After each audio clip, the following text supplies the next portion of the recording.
how do you explain to me that somebody who says that he sings for God, he ministers unto Elohim? We saw him on a video with one clown mocking tongues.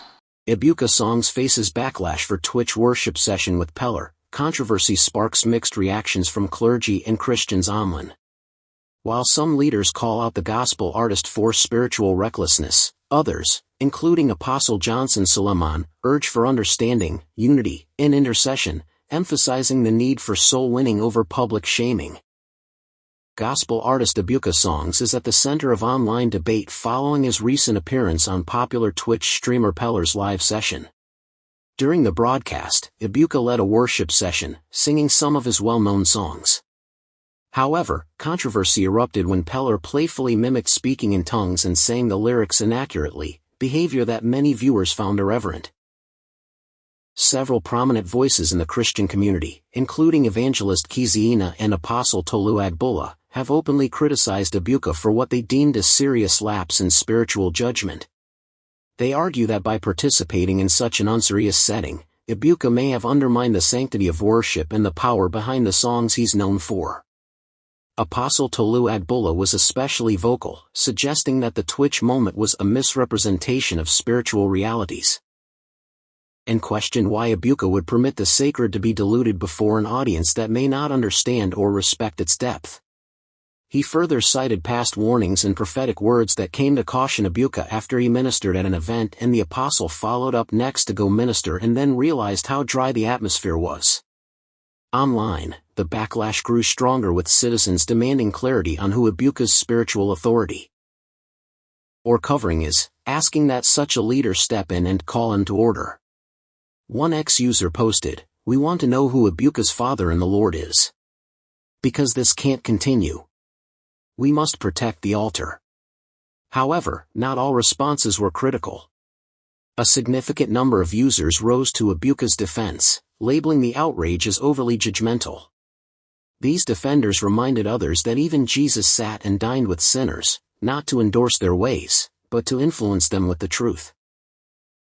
One viral tweet read, "Y'all are dragging Ebuka for sitting with a secular person on live like Christ didn't walk into Zacchaeus' house or chill with Matthew the tax collector. Relax." Among those calling for calm and understanding was Apostle Johnson Suleman, who publicly defended Ebuka Songs. In a post on his verified social media accounts, the revered clergyman stated, "I've seen the video. Ebuka meant no harm. He's young, on fire, and navigating uncharted spaces. Instead of tearing him down, let's stand in prayer for him.